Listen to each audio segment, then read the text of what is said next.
ఏ పరిస్థితుల్లోనూ విడిపోనిది, ఏ పరిస్థితుల్లోనూ చల్లారిపోనిది, ఏ పరిస్థితుల్లోనూ అంతర్ధానమవనిది ప్రేమ. శాశ్వతం ఉంటుంది. యవ్వనస్తుల మధ్య ఉన్న ప్రేమ ప్రేమే కాదు, మోహము మోజు తప్ప ప్రేమ లేదు. కష్టమైన, నష్టమైన, అవమానమైన, నిందలైన ఎల్లప్పుడూ విడిచిపెట్టకుండా ఉండేది నిజమైన ప్రేమ. ఆ ప్రేమ ఎక్కడి నుంచి వచ్చిందో తెలుసా? ప్రేమ శాశ్వత కాలముండును. ఆ శాశ్వతమైన ప్రేమికులు తండ్రి, కుమారుడు, పరిశుద్ధాత్మ. శాశ్వతమైన ప్రేమికులు అంటే వాళ్ళకి ఎవరో లవర్ ఉండారు అనుకోకండి, మనమే లవర్స్.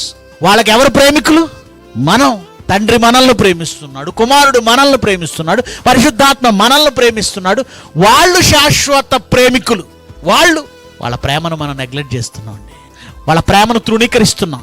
తాత్కాలికంగా నీ కళ్ళ ముందు కనబడుతున్న ఒక 6 అడుగుల ఆకారంతో నీకు మాయ మాటలు చెప్పే ఒక మూర్ఖుడి మాటలు నువ్వు వింటున్నావు, మోసగత్తె మాటలు నువ్వు వింటున్నావు. ప్రేమ పేరుతో కామం చుట్టూ తిరుగుతున్నారు. కామం తీర్చుకున్నటకే నీవు ఉపాయంగా నటించున్నావు.